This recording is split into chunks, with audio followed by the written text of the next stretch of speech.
Designed to raise capital and awareness for the Emerald Necklace, the city's beloved annual event included Boston's most generous philanthropists and park supporters who came out decked in their finest attire and millinery to the 2018 Party in the Park. Tonight on Boston's red carpet with Tonya Mezrich, we take you inside this glamorous and festive event and show you how this event keeps Boston green in more ways than one.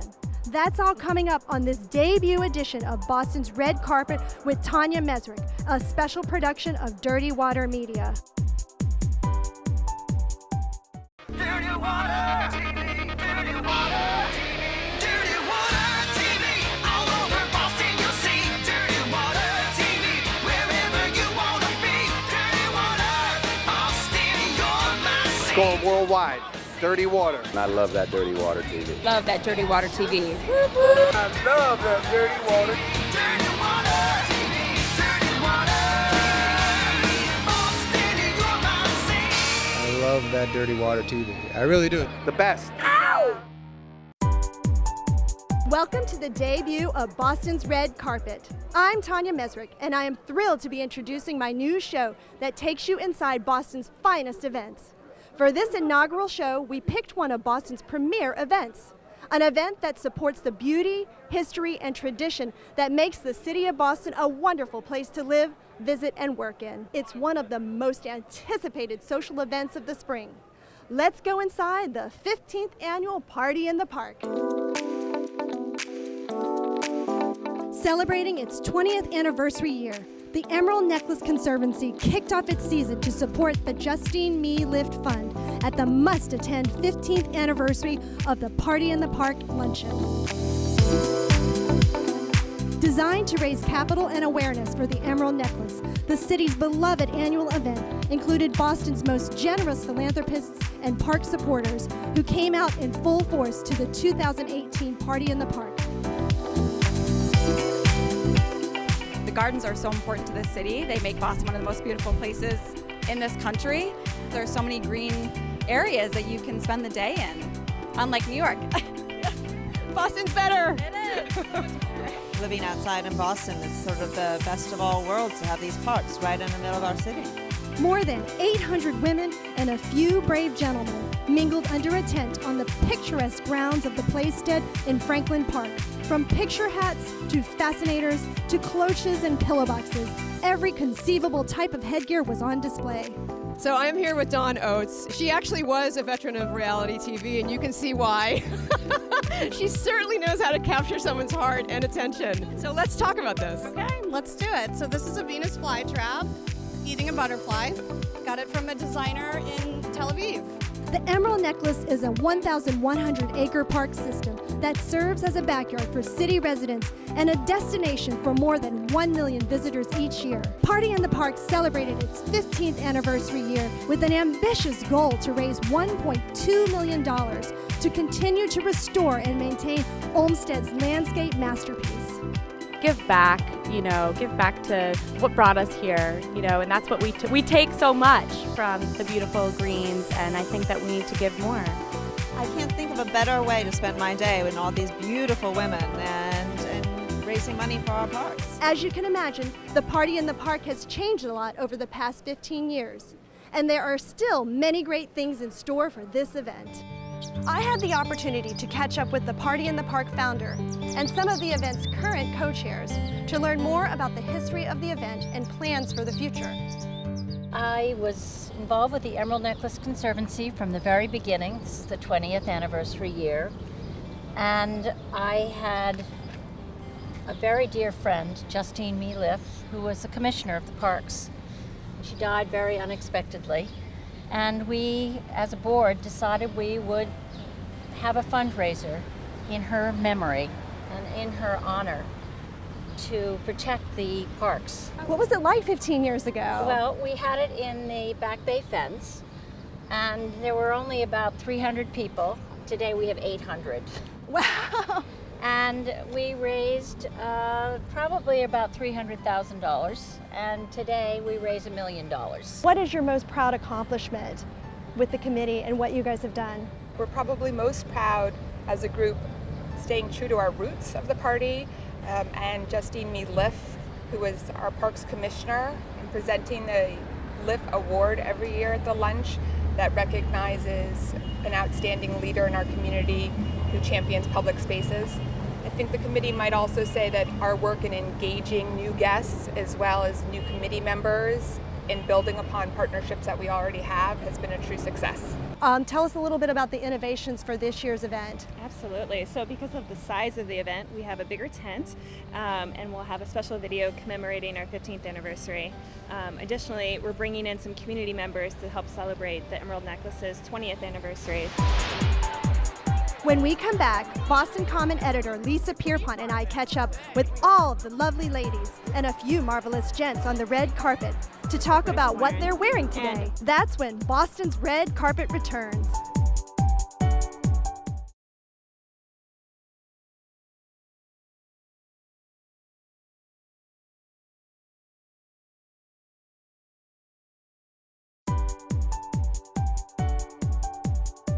Welcome back to Boston's Red Carpet with Tonya Mezrich.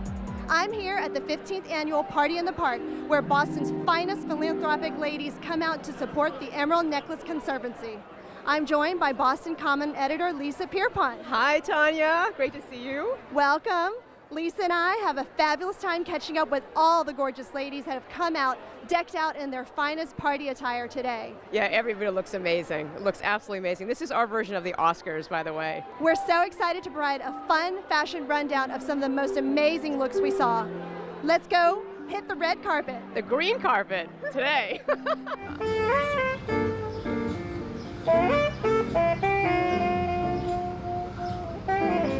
I think it's just a wonderful celebration of the green space in Boston, and I'm really honored to be a part of it. So it's really great to be here. And of course, the fantasy you see on everyone's heads is just fabulous. Tell us about your fascinator. Sure. So I usually shop local. I'm a big local shopper.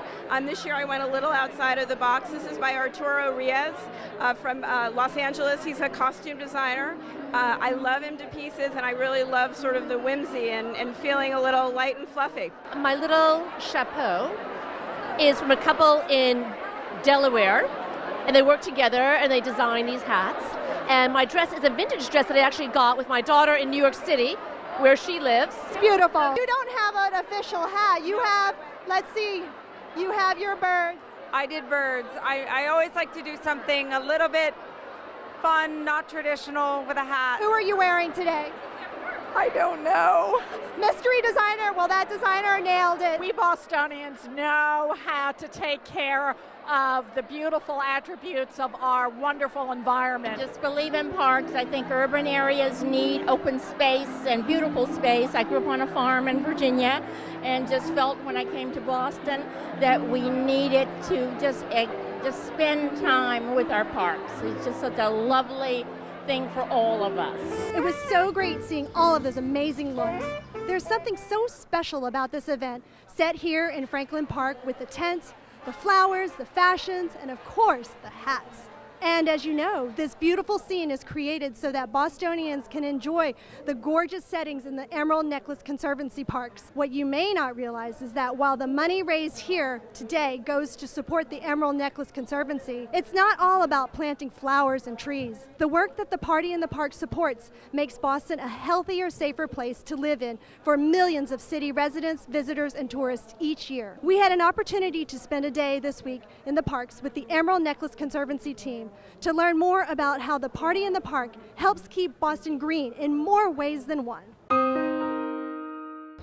Last year's Party in the Park luncheon raised nearly $1 million for the Emerald Necklace Conservancy's Justine Me Lift Fund, which oversees the upkeep of Boston's cherished green spaces.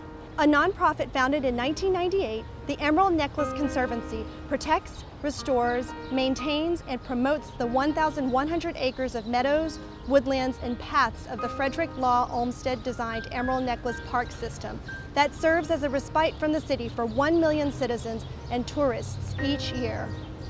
So the Party in the Park fundraises for the LIFT Fund, which helps us improve the urban forest. We have over 7,000 trees that we care for in partnership with the City of Boston, the Town of Brookline, and DCR. And the Party in the Park provides $1 for every dollar that they spend, so we're able to double the impact of the city and really take care of these amazing trees. It was, you could say, the first example of green infrastructure, which is now a term that's used a lot as a way to help manage stormwater and some of the big climate events that we're starting to see. As climate change brings more and more turbulent storms, these kinds of park systems are going to have to do even more. And he did this in the 1880s. It's really, I know, it's really amazing. And I think that sometimes, because it's been here so long, as Bostonians, we can take that for granted. The LIFT committee and the Party in the Park raises the money that's necessary for all of the tree work that we do. Projects such as tree pruning, tree removals, soil restoration to prevent erosion, and also our Woodlands volunteer crew.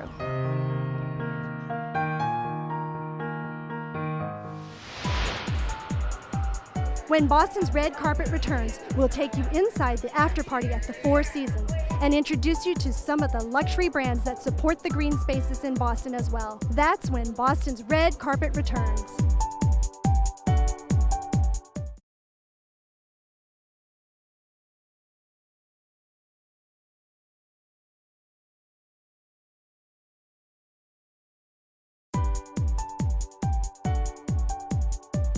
Welcome back to Boston's red carpet. What an amazing day we have had at the Party in the Park. It was so incredible to see all the fashions and learn more about why this annual event is so important. Now it's on to the after party at the Four Seasons. All of the ladies who attended the Party in the Park have made their way over here to the Four Seasons to reflect on this remarkable day and sip on some Whispering Angel Rosé. Here's a glimpse inside this fabulous after party.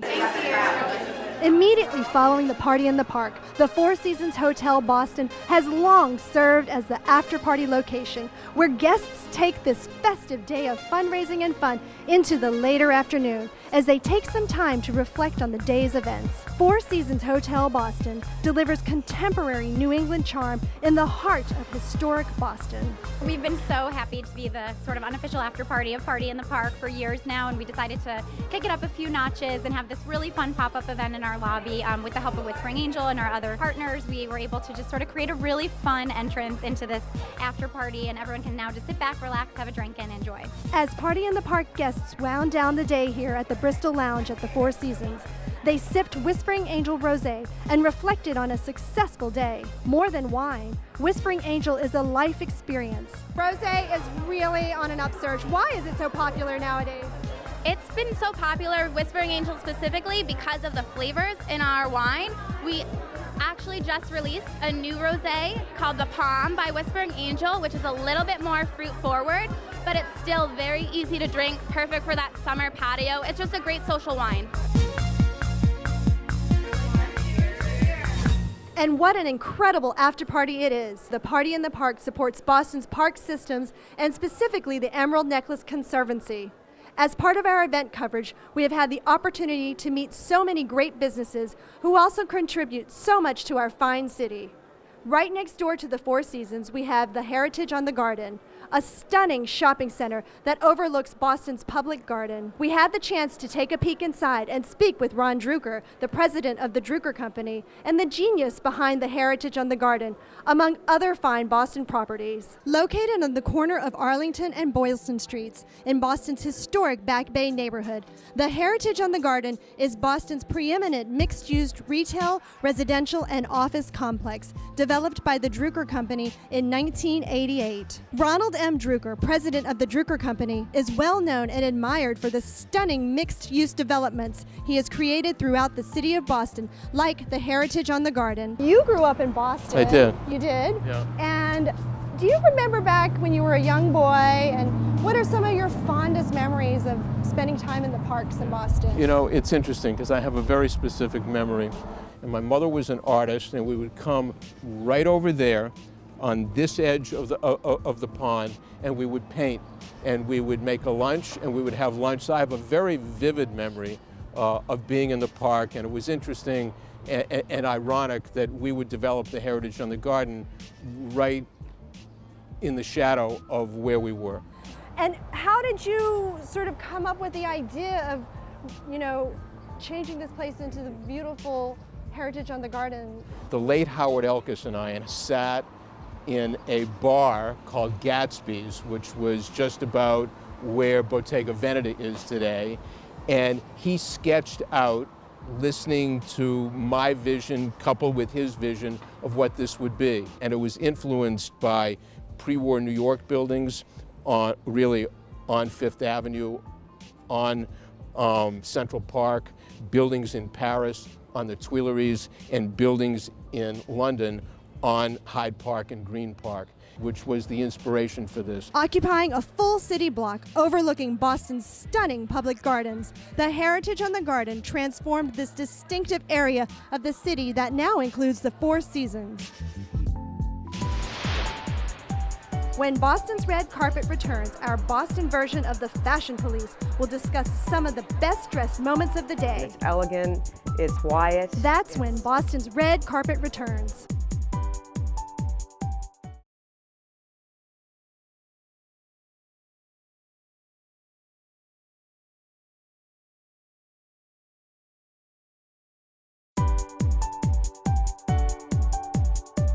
Welcome back to Boston's Red Carpet. I'm Tonya Mezrich. We've seen the dresses on the red carpet and hats galore. The Party in the Park is truly the Super Bowl of fashion for the Boston social calendar. And we're back at the Four Seasons Whispering Angel wrap-up party, where I'm joined by Lisa Pierpont, editor-in-chief of Boston Common Magazine, and Christian von Speidel, society editor at Palm Beach Post. Are you guys ready to weigh in? Absolutely, let's do it. Let's get into it. We have Catherine Chapman. She was simply stunning in the whole black and white theme. She had an Arturo Rios fascinator, and her dress was Lila Rose. She also had these fun Valentino shoes on. What did you think of it, Lisa? Well, first of all, Catherine is one of Boston's best. She always just looks, she nails it every single time, and she has a knack for wearing something that just completely reflects her personality. This is Catherine. It's elegant, it's quiet, it's beautiful, it's gracious, it's Catherine, and it's perfect for Party in the Park. Absolutely love the Fascinator, and I'm a big fan of the veil across the eye. I think it's just so beautiful and lovely and so timeless. And up next we have Melissa Lena. She is just a vision in those blue colors. They go perfectly with her eyes. You're a big fan of blue. What do you think of what Melissa chose to wear I just think today? this is a sassy little look. I mean, you know, one thing we're seeing this year especially is there's a whole new brigade of young people that are coming, and she speaks to that.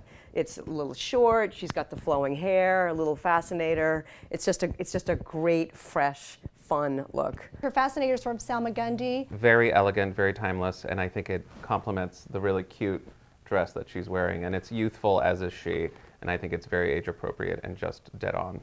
And here we have Leanne Leventhal. She was a New Yorker, but now she's one of us. She really, really brought it, wearing a local designer, Daniela Corte, and she was inspired by Greece and the royal wedding. You know, it's less is more. She's so striking anyway that she doesn't need a lot, but just that little pop of a metallic crown like that is so feminine and so delicate, and she just has a really simple, very beautifully tailored white dress. I think she's just a modern day Greco-Roman goddess. The hair, everything works so beautifully together.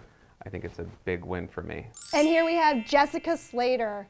She chose black and white, and she really knew how to put it together. She was wearing Parenza. What do you think of the black and white? It's hard for this woman to look bad in anything. I mean, she's absolutely gorgeous, but I love Proenza. That's the season especially. It's asymmetrical, it's ruffled, it's feminine, it's unpredictable, and she wears it so well. What about the Fascinator, Christian? Well, you know, black and white can be very difficult to pull off, especially at a garden party when everyone is so colorful, but this works beautifully. And here we have Ellie Chu Neubauer. She is a vision in her 3-floor dress by UK designer, and she's also wearing a hat by Claire Hahn. We're seeing a lot of black and white. Christian, what do you think of her headpiece? This fantastic floral arrangement that's happening on the side that frames her face so beautifully. Since the crown effect that is happening picks up also on the waist, the belt piece, and I think it works in tandem very nicely. There's all different personality types that are coming through, even though it's still black and white. No, I love it. I think if Rembrandt saw her in the day, he probably would have chosen her as a painting subject. Up next, we have Laura Baldini. She is rocking it in Chloe Runway, and that hat.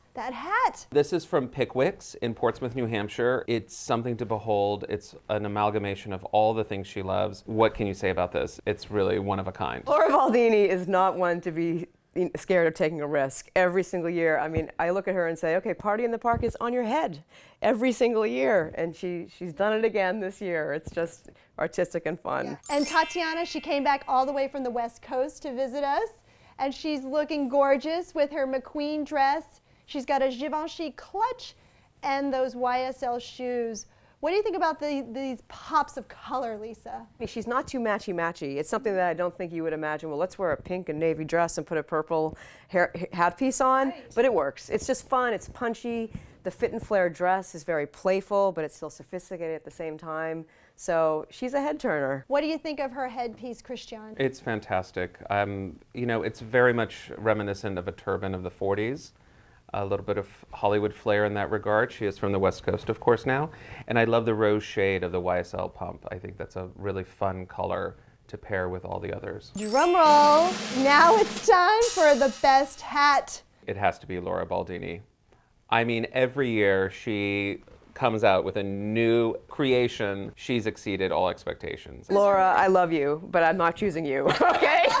I actually loved Michelle's teacup. I thought that was just so different and fun and spirited. And she made it herself. And she made it herself. What's not to love? I'm with Christian. I voted for Laura. I love that it has parts of every Party in the Park she's attended, all mixed into one. So she's my winner for best hat. Now we have to vote for our favorite top overall outfit. Sarah Mars. Sarah Mars, no doubt. It's like a modern day Jane Birkin come to life. I mean, it's just so beautiful. Queen suit, the Philip Treacy hat, the Gucci clutch. Big Party in the year. Park cover girl. Absolutely. I was delighted to be your host today.